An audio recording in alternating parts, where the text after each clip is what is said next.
Medium tanks of the Patton series were the workhorses of the US military for many, many years. The story of this tank family can be traced back to the end of World War II, when Americans started to use the M26 Pershing, which, thanks to its new 90mm gun and tough armor, was pretty effective when used against German Tigers and Panthers. The Pershing was a decent replacement for the Shermans, but there was still an issue of its unreliable transmission and a rather weak engine. After the war, when the military decided they needed a more modern tank, American tank designers set out to upgrade the M26 by giving it a new gun, engine, and transmission. The idea with the gun didn't work out in the end, but the vehicle got a new power plant with the 810 horsepower Continental engine instead of the old 500 HP one, and a brand new cross-drive transmission.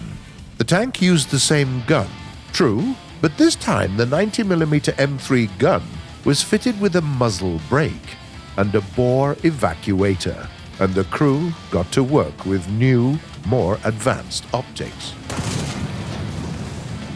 In 1948, the new tank entered service as the M26 Patton, named after the legendary General George S. Patton, Jr. He fought in the First World War and competed in the 1912 Summer Olympics. He was a cavalry officer and an experienced swordsman. During World War II, he was one of the key commanders of the U.S. military forces leading U.S. troops in Africa, Sicily, and France.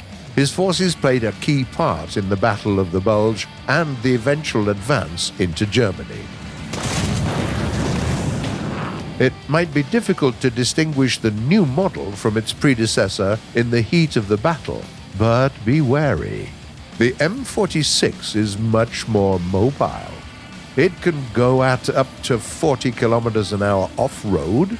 Thanks to excellent elevation and depression angles of its gun, the tank is effective on any kind of terrain, and its heat rounds penetrate more than 300 millimeters of armor, meaning that it can defeat the frontal armor of almost any opponent it encounters. Several years later, the Patton received its baptism of fire during the Korean War, where it had to fight Soviet T-34-85s. The tank performed pretty well, all things considered, but it was evident that the design had its flaws, and the top brass pushed for a new model.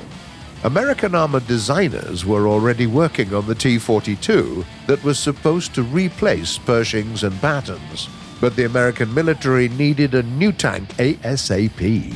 In the end, the team behind the project simply put a T-42 turret on the Patton chassis, and also redesigned the armor in the front, sloping it at 60 degrees. In 1951, this new design entered service, known as the M47 Patton II. It was a highly mobile tank with a quick-firing gun with access to punchy rounds. On the other hand, its new, much more compact turret limited the gun's depression angle to a maximum of a -5 degrees, meaning that the hills were now more of a challenging battleground rather than an advantageous one. At the same time, the tank's new armor made it considerably tougher. It wasn't that easy to pen it from the front anymore. Obviously, the Patton II is not invincible. Far from it, in fact. But it can survive a few hits in engagements at medium to long ranges.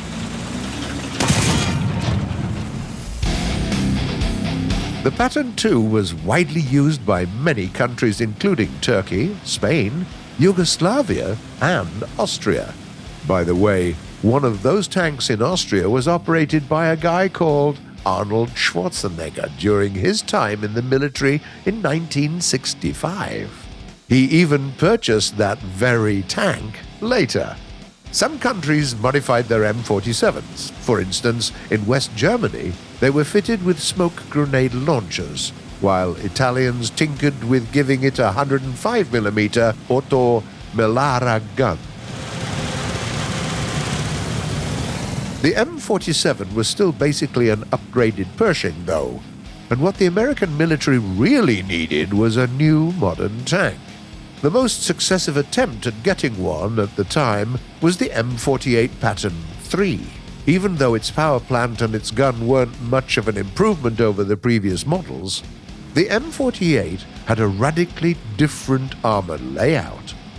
It got a wedge-shaped front glacis and a hemispherical turret. Furthermore, the tank was supposed to run with a crew of 4 instead of 5, dropping the station of the radio gunner.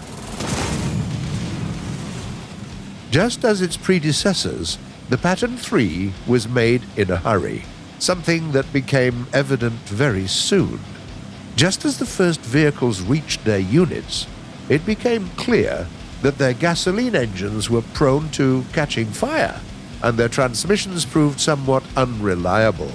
That's why, eventually, the tank was outfitted with a redesigned power plant featuring a new engine and a new transmission to correct those shortcomings. In the end, Pattons, upgraded and modified in different fashion, served until the very end of the Cold War. In combat, the M48 relies on its mobility, armor, which is decent for a medium tank, and a powerful gun.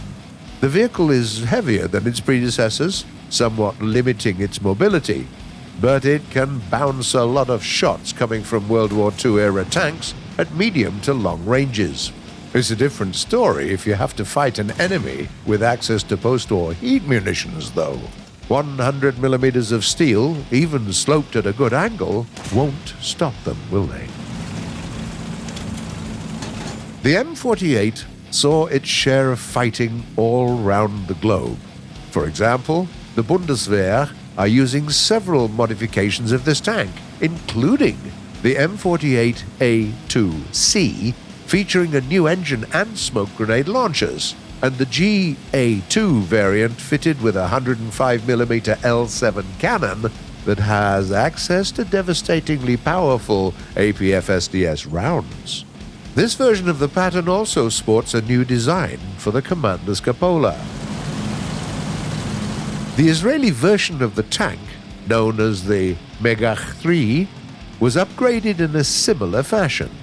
It got a 105mm cannon, a new engine, a new commander's cupola with a drastically smaller profile, and Blazer ERA, very useful in the age of advanced heat munitions and ATGMs.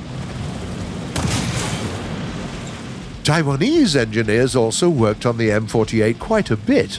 Their M48A1 is almost identical to the American counterpart, while the CM11 is already an MBT, its design incorporating both a turret of the M48 and the hull of the M60. Its 105mm gun can fire DM63 APF-SDS rounds with high penetration rates, allowing the tank to fight even the most modern of tanks. Heavy era coverage helps to mitigate the damage done by heat projectiles, and thermal sights allow the tank to be effective even under the cover of night.